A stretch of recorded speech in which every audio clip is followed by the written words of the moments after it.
Na Idade Média, a criança era percebida como um ser inacabado, um adulto incompleto sem direitos ou vontades.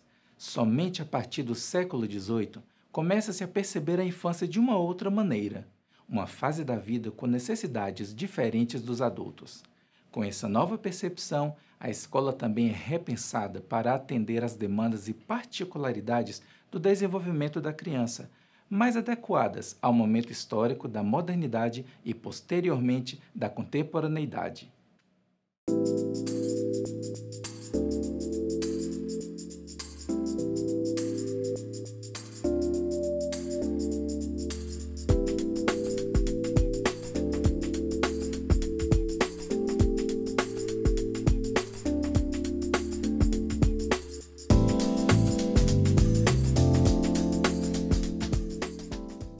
Olá, sejam muito bem-vindos e bem-vindas. Estamos iniciando mais um episódio do Educação em Tela, uma produção do Programa de Pós-Graduação em Educação da Universidade Estadual do Sudoeste da Bahia, o PPG-UESB. No programa de hoje, vamos falar sobre a infância, a importância do brincar para o desenvolvimento cognitivo da criança e a educação infantil. A infância é a principal fase da vida do ser humano. É nessa fase que a criança vai aprender valores que carregará para o resto de sua vida. E é por isso que é tão importante pensarmos os espaços e as oportunidades que são dadas às nossas crianças.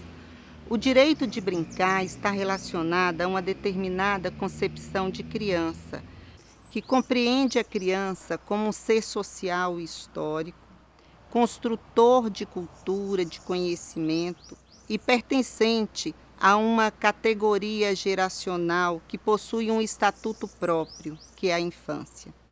A infância concebida dessa forma se distancia de visões que pensam a criança como um adulto em miniatura, como um vir a ser, e a compreende como um sujeito de direitos, portador de conhecimentos, que tem características e especificidades próprias e que precisa ser cuidado e protegido para que seu desenvolvimento ocorra de uma forma saudável e harmoniosa.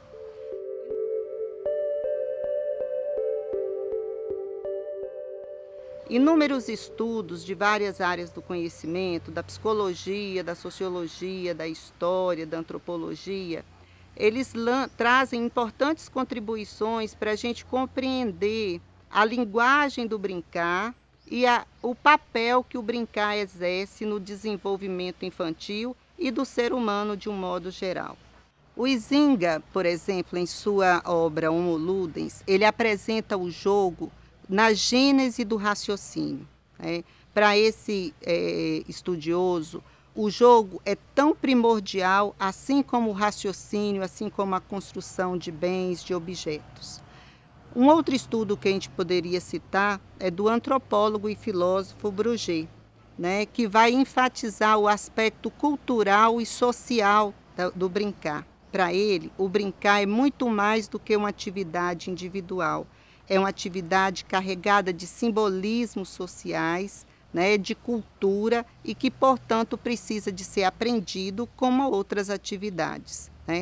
Também a gente tem que mencionar a grande contribuição de Vygotsky, um grande expoente aí da corrente socio-interacionista da psicologia, que vai explicar e vai enfatizar o papel do brincar na construção do pensamento infantil.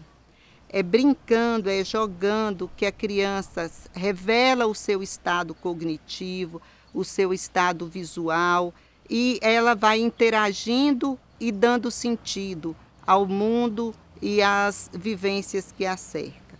E por fim eu poderia citar o Winnicott, que vai enfatizar o papel do brincar no desenvolvimento da criatividade. Para o Winnicott é no brincar, e é somente no brincar que o ser humano, seja ele criança ou adulto, vai conseguir ser criativo. E é sendo criativo que ele vai conhecer a si próprio. Assim, tão importante como ter acesso a uma educação de qualidade, a uma boa alimentação, a cuidados e atendimento médico adequado, o brincar também é um direito essencial da criança. E é preciso garantir o direito das crianças de serem crianças. É preciso garantir o direito das crianças de brincarem. E esse direito encontra respaldo em muitos documentos internacionais. A Declaração Universal dos Direitos Humanos, de 1948, estabelece em seu artigo 24º que todo ser humano tem direito a repouso e lazer. A Declaração Universal dos Direitos da Criança, de 1959, ratifica a importância dos direitos da infância e da condição de criança, fazendo com que elas sejam consideradas pessoas de direitos, cidadãs, e traz em seu artigo 7º que a criança terá ampla oportunidade para brincar e divertir-se. Também na Convenção sobre os Direitos da Criança, os Estados-parte reconhecem o direito da criança ao descanso e ao lazer, ao divertimento e às atividades recreativas próprias da idade, bem como a participação livre na vida cultural e artística. No âmbito nacional, o direito do brincar é previsto no Estatuto da Criança e do Adolescente de 1990. No artigo 16º, inciso 4º, o direito de brincar, praticar esportes e divertir-se configura-se como um dos aspectos que compreende o direito à liberdade.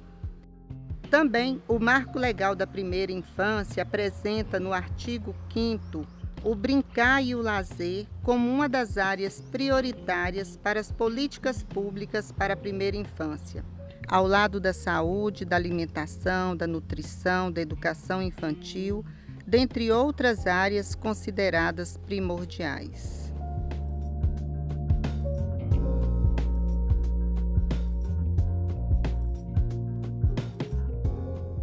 Apesar de todo esse aparato legal e do que dizem os estudos sobre o desenvolvimento e aprendizagem infantil, ainda não há consenso na sociedade sobre o papel e a importância do brincar no desenvolvimento infantil.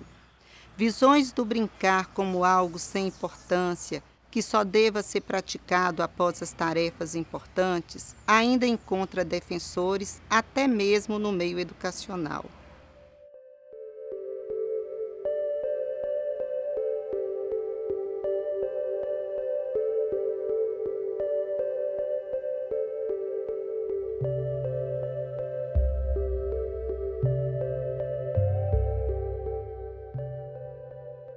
Soma-se a isso outros fatores que contribuem e cerceiam a criança em seu direito de brincar, como o excesso de atividades hoje impostas às crianças pequenas, a violência, as privações, a falta de tempo dos pais e mesmo dos responsáveis.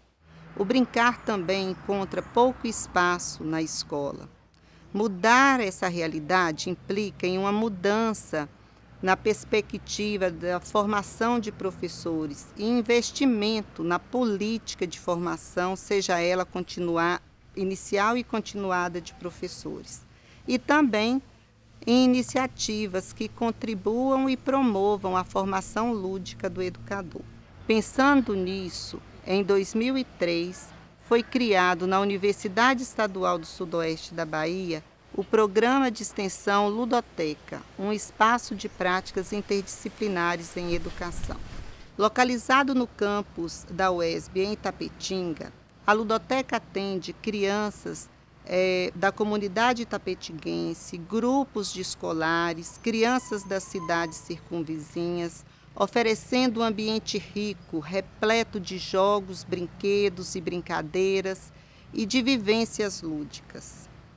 Além do atendimento à criança, de ser esse espaço de divulgação e de preservação das culturas infantis e do brincar, a Ludoteca tem cumprido um importante papel na formação lúdica dos estudantes do curso de pedagogia, possibilitando a realização de aulas práticas, estágio, o desenvolvimento de pesquisa sobre essa temática educação, ludicidade e infância, além de promover cursos e eventos como o Semelude, o Seminário de Educação e Ludicidade, que tem como público-alvo pesquisadores do tema, estudantes de licenciatura, professores de educação básica e profissionais que cuidam e educam crianças. Estar na ludoteca é um convite ao brincar. A ludoteca é um ambiente planejado em defesa do direito de brincar.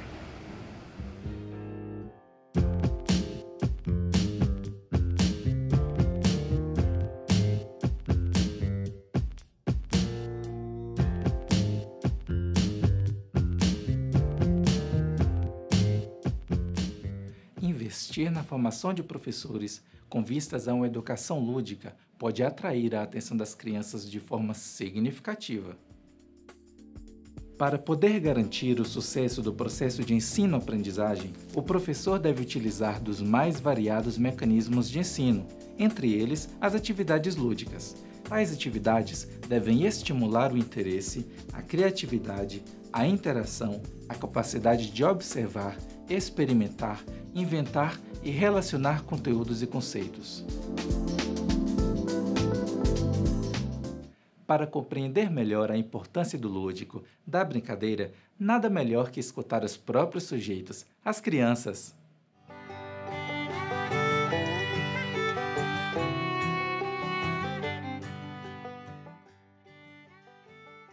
O que você mais gosta de fazer, Iá? Brincar. Mais gosta de fazer, Davi? Brincar lá fora. Brincar de batatinha 1, 2, 3, pique-esconde, pega-pega, altinho e Hot Wheels. O que você mais gosta de fazer na sua vida? Brincar. E na escola, o que você mais gosta de fazer? Brincar. Tudo é brincar? O tempo... também vou te fazer uma pergunta. O tempo todo brincar? Eu também vou te fazer uma pergunta. Faz. O que você gosta mais de fazer junto de mim? Ai, brincar. Crianças, sempre sinceras e objetivas. No próximo bloco, continuaremos falando sobre a conceituação da infância e o papel da escola na educação infantil. É rápido, não saia daí. Voltamos em poucos minutos.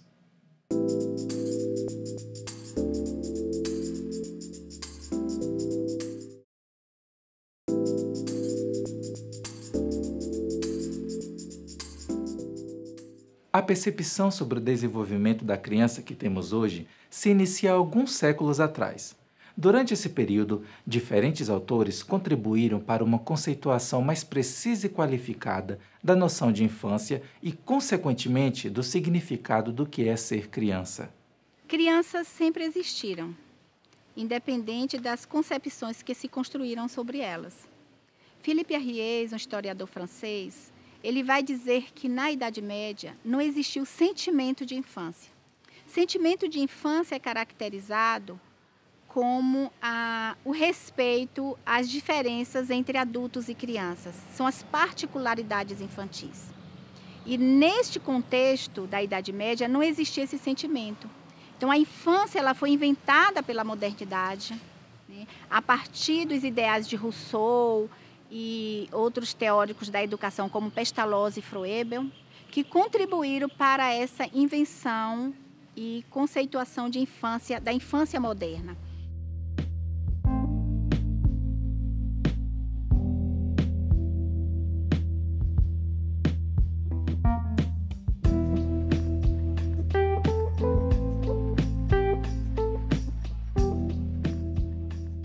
Mas ainda essa construção há uma concepção universal de infância, como se todas as crianças fossem iguais, né, nos diferentes contextos sociais e políticos. Então, hoje, nós temos uma visão de infância de forma positiva, a partir de uma construção social e histórica, e que essa criança não é vista como no seu aspecto apenas negativo, como foi na filosofia clássica. A criança era vista de forma negativa pelo que lhe faltava. A criança não sabe falar, a criança não tem conhecimento, a criança não tem nem mesmo razão. Então, ela precisa aprender para formar o cidadão do amanhã. Essa criança é vista como um vir a ser, o cidadão do futuro. Então, dentro da concepção social e dentro de uma visão de infância como experiência, a criança ela é hoje. Ela é criação, ela é positividade. A criança precisa ser vista a partir do que ela tem, não do que lhe falta.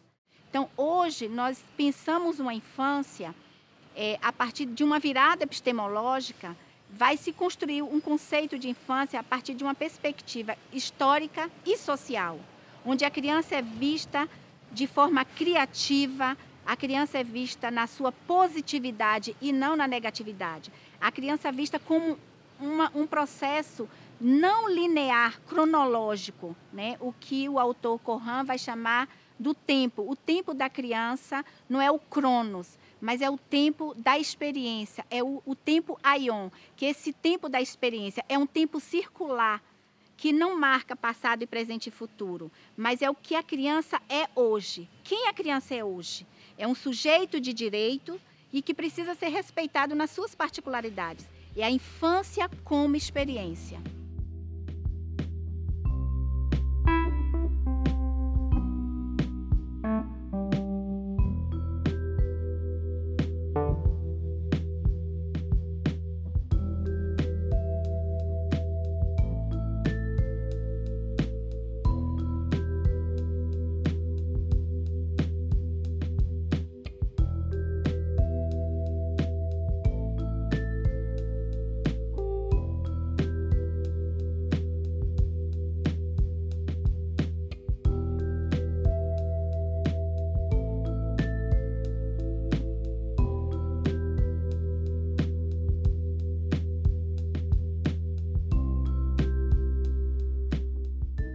Se antes a educação infantil era vista de forma assistencial, a partir da Constituição de 88, na década de 90, com o Estatuto da Criança e do Adolescente, a LDB, a 93/94 de 1996, vem garantindo o direito à educação para essa faixa etária de 0 a 5 anos de idade.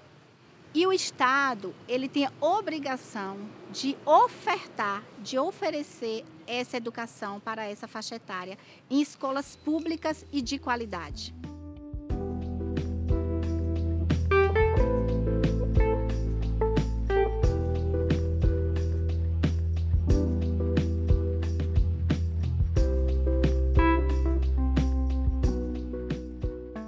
A criança precisa ser pensada dentro dessa concepção mais ampla de educação. A educação infantil vai para além do ensino. Tanto é que existe uma diferença na própria nomenclatura. Ensino fundamental, ensino médio, ensino superior e educação infantil. Porque a educação vai para além do ensino. A educação ela perpassa por outros processos educativos, perpassa por outros tempos e espaços de aprendizagem. Esses tempos e espaços vão garantir a essa criança uma educação mais integral e não apenas uma escolarização precoce, não apenas a criança ir para a escola para aprender a ler, escrever e contar. A educação infantil ela precisa ver esse sujeito na sua forma integral. Essa criança como criadora, essa criança como produtora de cultura, essa infância como experiência. E nós precisamos compreender essa infância a partir dessa perspectiva, trazer uma educação que valorize essa experiência da infância, que valorize a sua potencialidade, né, não só a sua negatividade, um currículo que valorize esse sujeito, um currículo que aconteça no dia a dia, com o que surge na escola, valorizando o brincar, valorizando a música. E as próprias diretrizes curriculares garantem, né, que a criança precisa de alguns princípios norteadores na sua educação, como os princípios éticos, os princípios políticos e o estético. O princípio ético, a gente pode vislumbrar aí a valorização do outro, a solidariedade, né? Os princípios políticos, nós vamos ver a criticidade dessa criança. Já se constrói na educação infantil, né? Não é só depois de adulto. E o respeito à ordem democrática. E nada mais importante do que trazer esses princípios na educação infantil, principalmente no contexto social e político que vivemos atualmente, de ataque à democracia. E os princípios estéticos, onde se valoriza a criatividade dessa criança, onde se valoriza a ludicidade, onde se valoriza os princípios, vamos dizer assim, artísticos e culturais desse sujeito. Então, se a educação infantil ela está embasada nesses princípios, então nós temos uma educação infantil muito maior, muito mais ampla do que apenas uma escolarização, em que a criança vai ali aprender o alfabeto, desenvolver a linguagem escrita ou oral. Não, a educação infantil vai para além dessa escolarização, né? É formar o sujeito de forma integral, né? E a Annette Abramovic ela vai dizer que construir uma educação não fascista é possibilitar a criança viver essa experiência na sua infância, né? Valorizar a infância como experiência, um currículo não engessado, mas um currículo nômade, um currículo que aconteça no dia a dia da escola, valorizando a sua diversidade, valorizando as diferenças culturais, raciais e étnicas que acontecem, né, na escola. Respeitar a experiência da infância é fundamental para uma educação crítica e de qualidade. Para isso, é necessário que se entenda as singularidades da infância e se resguarde os direitos das crianças através de um sistema de garantias amparado em uma legislação adequada.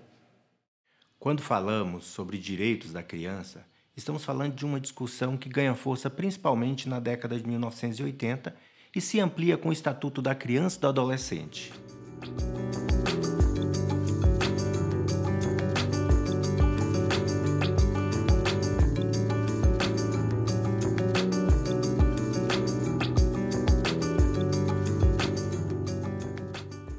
Mas se olharmos para toda a história do Brasil, vamos perceber que a criança sempre foi vítima de violências inimagináveis, principalmente no século XX, onde essas violências ocorriam na família, na sociedade, nas escolas, nas igrejas, em todos os espaços de sociabilidade onde as crianças estavam.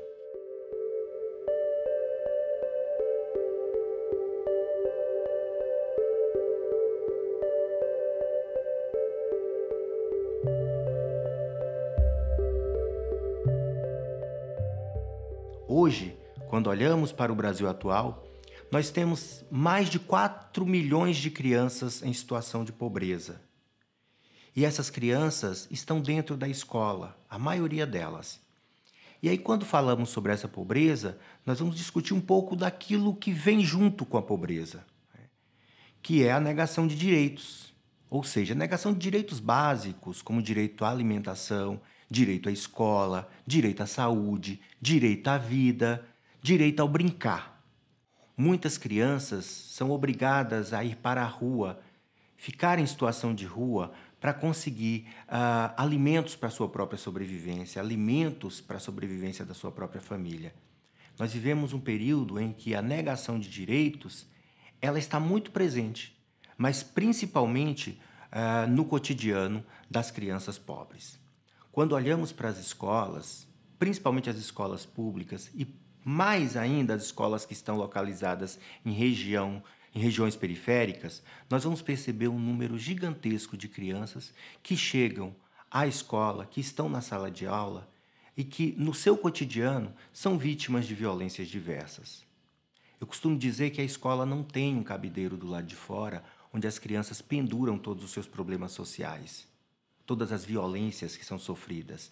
Ela entra para a sala de aula carregando tudo isso, carregando dores, marcas psicológicas, marcas no seu corpo, e que se manifestam na sala de aula por meio de atitudes pequenas ou atitudes maiores, como um grito, como jogar papel no aluno, como brigar com a professora, como chorar.